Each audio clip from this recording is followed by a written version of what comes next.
నా కాలు ఇరిగిపోయినా కుంటి నడకతోనో కట్టెబట్టుకోనో ఇంత ఆయాసంతో నేను ఎందుకు రావాల్సి వచ్చింది? యాడికి ఇట్లా పోతానావు?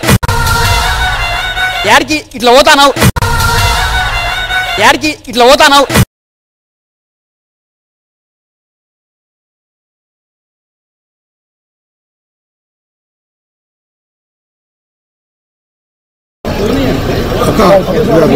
चलो चलो चलो चलो ACP garu there is a safe passage we are trying for it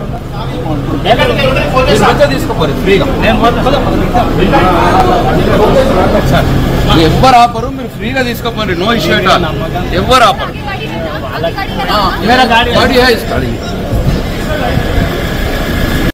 అప్పుడే అనుకున్నాను నువ్వే పొదల చాటునో పొదిగిన పావని. అప్పుడే అనుకున్నాను నువ్వే పొదల చాటునో పొదిగిన పావని.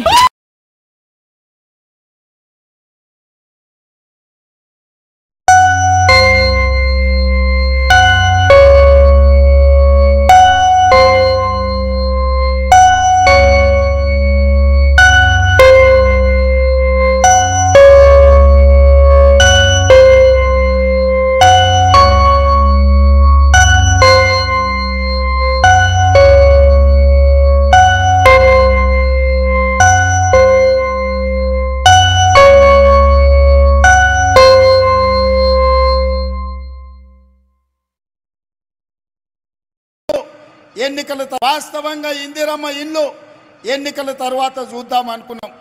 ఎందుకంటే కేసీఆర్ 7 లక్షల కోట్ల రూపాయల అప్పు నా నెత్తి మీద మోపిపోయిండు. సంసారం దివాలా దీపించిండు, తాగుబోతుల సంసారం చేసిండు, ఎక్కడేమున్నదో తెలియదు, సంసారం చిల్లం పొల్లం చేసిండు, ఏందుందో తెలియదు. సంసారానికి వచ్చేటప్పటికే ఆగం ఉన్నది. ఇప్పట్లో ఏమి చేయలేననుకున్నా, కానీ అన్ని చక్కదిద్ది చిక్కుముళ్ళిప్పి ఒకటి తర్వాత ఒకటి పరిష్కరించుకుంటూ మీకు ఆర్టీసీ బస్సు ఉచితంగా ప్రయాణం, రాజీవ్ ఆరోగ్యశ్రీ 500 రూపాయలకే సిలిండర్, 200 యూనిట్ల ఉచిత విద్యుత్ ఇవ్వడమే కాకుండా మిత్రుడు పొంగులేటి శ్రీనివాసరెడ్డి గారు పట్టుబట్టి ఎన్నికల కంటే ముందే పేదవాళ్లకు ఇందిరమ్మ ఇల్లు ఇవ్వాలి. వాస్తవంగా ఇప్పుడు బంగారు తెలంగాణ పులి చేయలేదు, ఇది మా రేవంత్ రెడ్డి పెద్ద పులి చేస్తాడు.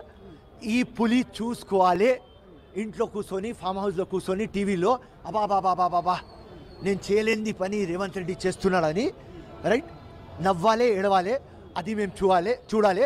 దానికోసం ఆ పులికి ఆరోగ్యంతో ఉండాలి అని నేను కూడా ప్రే చేస్తున్నా. పులి బయట కేసీఆర్ 1200 ఎత్తించండి, మొన్నటిదాకా 1200 ఎత్తించండు. ఇప్పుడు గెలిపితే 400 అంటుండు. 400 300 ఇచ్చినా గెలిపాడు. సిలిండర్ ఒక్కటే దించుడు కాదు, పిండి బస్తాలు దించాలి, ప్రతి ఒక్కటి దించాలి. మన చింత మడకలు ఎట్లా చేసిండో ప్రజలకు అందరికి చేసిండు.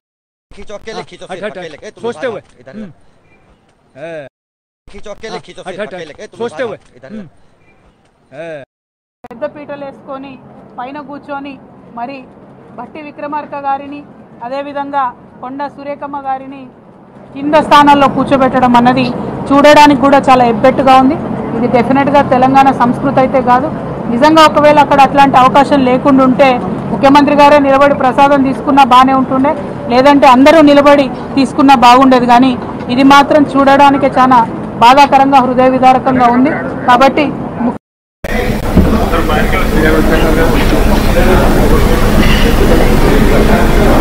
ఇటు రావా బాబు, చెప్తే కూడా అర్థం కాదు.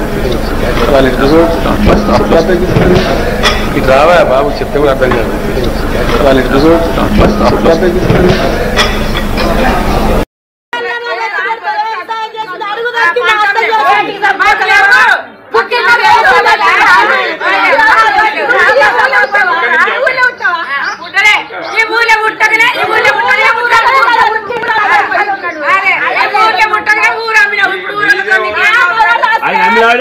పెద్దల చేతులు ఉంటుంది, ఆయన అమ్మిందా అలా భార్య ఉండగా పెద్దల చేతులు ఉంటుంది. ఎన్నికల వాస్తవంగా ఇందిరమ్మ ఇల్లు ఎన్నికల తర్వాత చూద్దాం అనుకున్నాం. ఎందుకంటే కేసీఆర్ 7 లక్షల కోట్ల రూపాయల అప్పు నా నెత్తి మీద మోపిపోయిండు. సంసారం దివాలా దీపించిండు, తాగుబోతుల సంసారం చేసిండు, ఎక్కడేమున్నదో తెలియదు, సంసారం చిల్లం పొల్లం చేసిండు, ఏందుందో తెలియదు. సంసారానికి వచ్చేటప్పటికే ఆగం ఉన్నది.